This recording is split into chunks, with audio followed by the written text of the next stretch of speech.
Hey, Sexy Squad! So really quick, nothing really big, but there's all this talk about King Charles's birthday. I wanted to talk about this.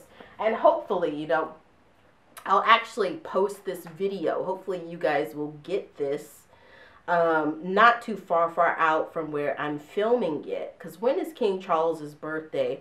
I'm seeing all of this buzz about how Prince Harry and Meghan Markle have snubbed King Charles. King Charles has snubbed Prince Harry and Meghan Markle. Basically, there was no mention of them coming to his birthday. And then, I feel like stuff is going on that we don't see. Some communications between Prince Harry and his family, namely Charles and William that we don't see. While at the same time, I think that the firm seems to be playing into the culture wars that have been brewed in the tabloids. So King Charles's birthday is on the 14th. Sorry, November the 14th, and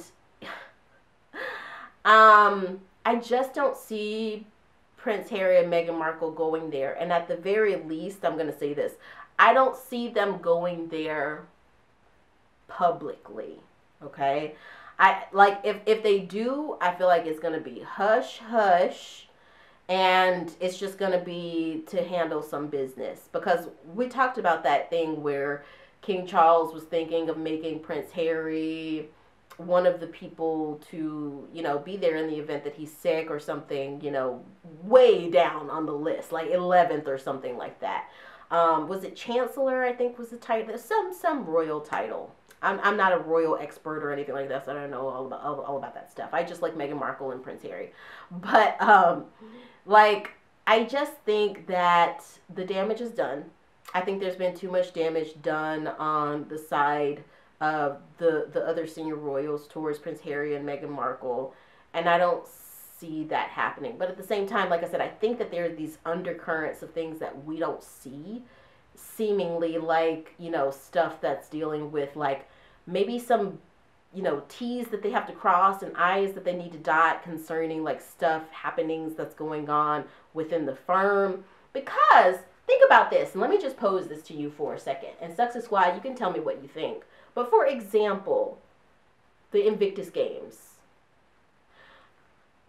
The Invictus Games was started, this initiative was started while Prince Harry was a working royal.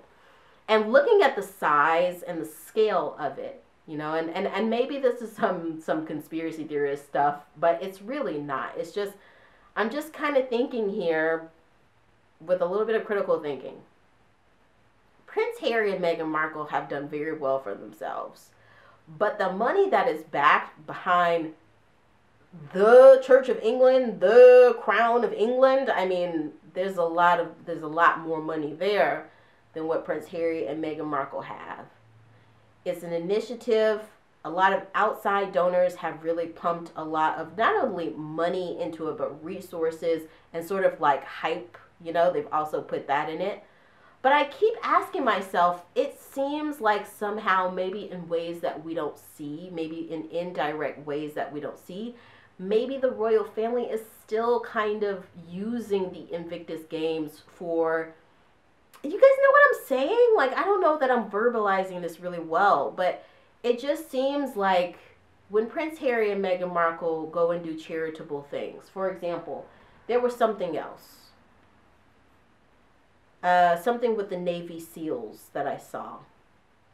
There was Remembrance Day. So, right, there was Meghan Markle and Prince Harry visited the Navy SEALs. The Navy SEAL Foundation. Oh, the CEO of the Navy SEAL Foundation. And then there was another thing, for the Remembrance Day poppies, which I know that's a big deal within the Commonwealth and within, in England. But it's... I'm really not verbalizing this very well. There seems to be, I know that there is like this thing where King Charles, Kate Middleton, Prince William, even, less vindictively, even maybe Eugenie, maybe even some, random duchess here, random countess there, random princess here. They will use, it seems like, the hype that Prince Harry and Meghan Markle get from their charitable acts, the things that they do, the initiatives that they go on, almost to help propel whatever they're doing. For example, this trip to Kenya, this Kenya tour. There were buzzings that, the other senior royals use that Kenya tour to really, they bashed Prince Harry and Meghan Markle because it was not as successful as they wanted it to be. But this isn't my argument. I think that they do that, but I think there's some other side of this that maybe in a way that is not official, okay? Maybe in a way that is not being pumped out to the world. Maybe Prince Harry is still doing the royal family some favors, I don't know. It's not a thing of like, I love Prince Harry, and it's not a thing of where I'm like judgy or that but I have a feeling, and again, I'm like a fly on the wall here, okay? I found out what was happening with Meghan Markle and Prince Harry, and I was like, this is wrong. They're victims. I took an interest in it, but I'm not someone who's followed the royal family. I mean, of course, I thought that Prince William and Prince Harry were really cute way back in the day, back when Spice World was a big thing, Of course, I knew about the Queen. Of course, I knew about Princess Diana and all that stuff, but I wasn't, like, some of these people have really followed the royal family for a very long time. Some of you have followed the royal family for a very long time. Within that respect, seems like Prince Harry is trying to be nice by helping out the royal family, but he's also realizing that Meghan is not safe in the UK, and he's recognizing that Meghan is basically not recognized in the way that she should be as a human being with real feelings, who actually needs real encouragement, real love, the way that she needs to be by the royal family. So I feel like, I don't think that he's ever going to be an active duty royal again or anything like that. But it seems like they understand that Prince Harry and Meghan Markle are more popular. And so maybe there's just these things that they're doing that are helping them out a little bit. And so I feel like maybe, for instance, for instance, there was this rumor that Prince Harry was denied a stay at Kensington Palace recently. Who's to say that King Charles and Prince Harry weren't in communication at that time? Who's to say that behind all of these culture wars, these divisive culture wars that the tabloid media keeps spinning out to us to make it seem like there's this huge feud that's never ever going to be resolved happening between Prince William, Prince Harry, and King Charles? Who's not to say that, that's what's happening out in the public, but something different could be happening in the background? I don't think that Meghan Markle is calling up Kate Middleton for a tea or anything, and I don't think that Prince Harry is, having long talks with his dad on the phone. But it does seem like maybe there's more of a family dynamic there than we might be aware of. I know a lot of you guys are going to be like, no, I absolutely reject that theory, but stay with me for a while. I feel like I might be onto something. Like, let's check back in a year, okay? And if there were some developments with this, I want to Najwa, okay, you were right. But I don't know, I feel it in my bones. It's not about anything that I've seen in tabloids or anything. But in regards with the birthday, to come back to that, I basically say all that to say that not everything that you hear and see is what the actual situation is. So I'm not 100% buying either side. Either the side that condemns Prince Harry and Meghan Markle or praises King Charles. I'm really not sure that I trust either of them. I feel like at this point, I only trust what comes out of Prince Harry and Meghan Markle's mouth. And so far, all that's come out of their mouth, through a spokesperson, of course, I think, they said that they hadn't received any communications about the birthday. So I'm going to take that at face value, but at the same time, I think maybe there's some other communications going on between Charles and William and Harry, you know, that we don't see. I don't think he's going to move there. I don't think he's going to ever be a working royal again. But I do think maybe they're trying to somehow repair their relationship offline. But it's like they can't let the firm get to that, because I feel like the firm is one of the most toxic players in this scenario. Again, it's not anything that I've seen. It's just a feeling. Like, I just feel like I have an instinct that maybe that's what's happening. Like, think about it if it was your family. Imagine if it was your family and you had a very famous family. For example, we'll use the Kardashians. I know, like, that's not the best scenario to compare here. But let's just say that there was something going on in the 24-hour news cycle that said that there was a bunch of beef going on between the Kardashians. I don't know, pick any random two of them. Okay, we do have a lot of access to them, but at the same time, there is the fact that there's this brand. Like, the Kardashians is a working, living, breathing machine. There's a whole entity to them. They've got advisors that tell them who are the best people to show up in a photo op with in any given day. You know, there is that to consider. And then there's the fact that that is actually a real, actual family. So maybe, just maybe, we don't see their entire lives play out across Instagram, across tabloid rags, across magazines, you know, etc. So a little bit abstract, but I think there's some stuff maybe going on that we don't see. Does it mean I think that there's going to be a big reconciliation? No.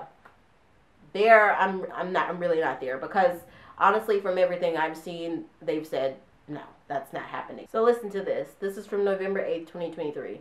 It says, Prince Harry and Prince William, no reconciliation expected anytime soon inside their royal rift. Again, we take this with a grain of salt because we just don't know everything. It says, the sons of King Charles III and the late Princess Diana have grown apart in recent years. From young boys, and did I say this is from Entertainment Tonight, and this is from Rachel McCready and Hope Sloop. Hope Sloop?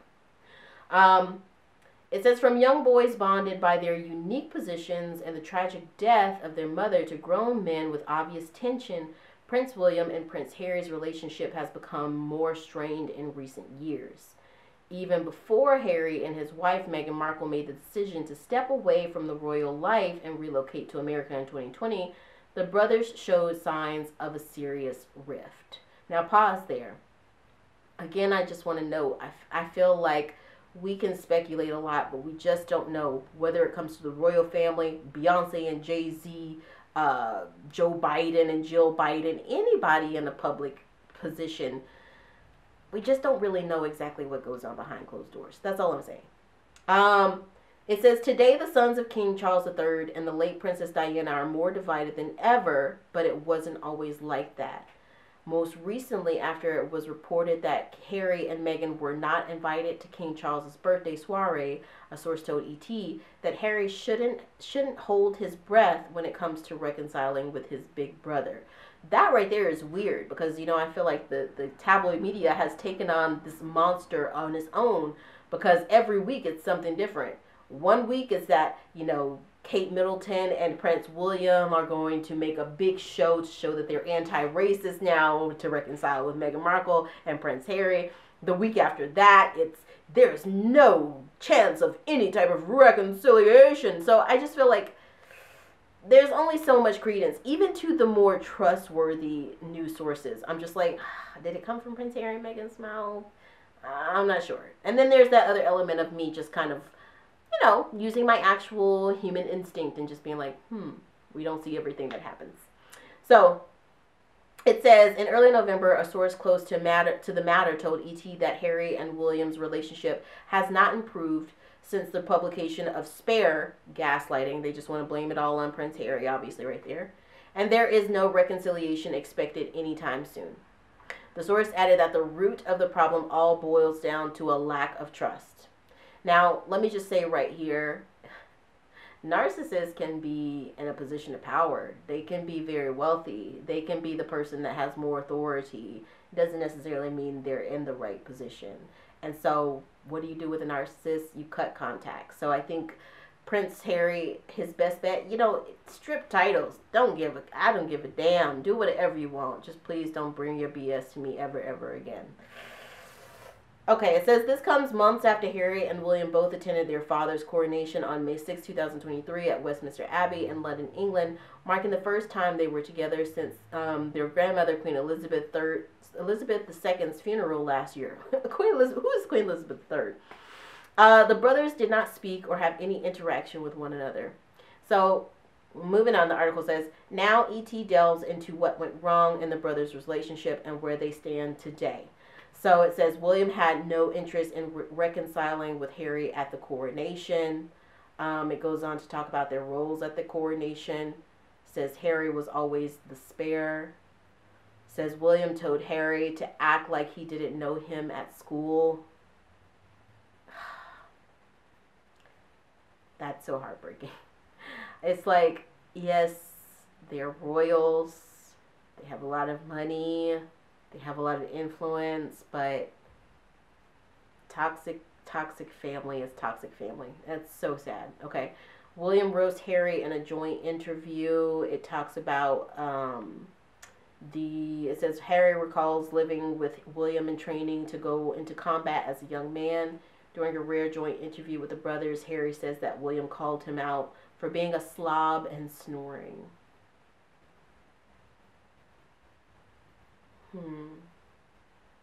He says at the time he thought it was banter, but when he looks back now, you know, he feels it could have been something else. It says Harry says William never told him about his engagement to Kate Middleton.